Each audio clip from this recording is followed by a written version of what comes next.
So this is the harness going into the computer harness. One thing that I did notice I want to show you on here.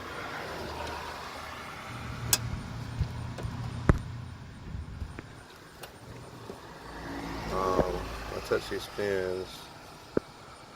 Nothing. Alright,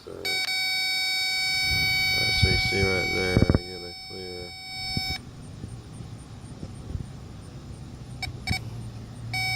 Push on there, push on there, there, push on there. Those are negatives, ground.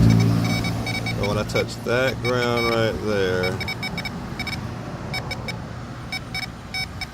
see how it's just fluctuating no matter where I touch it.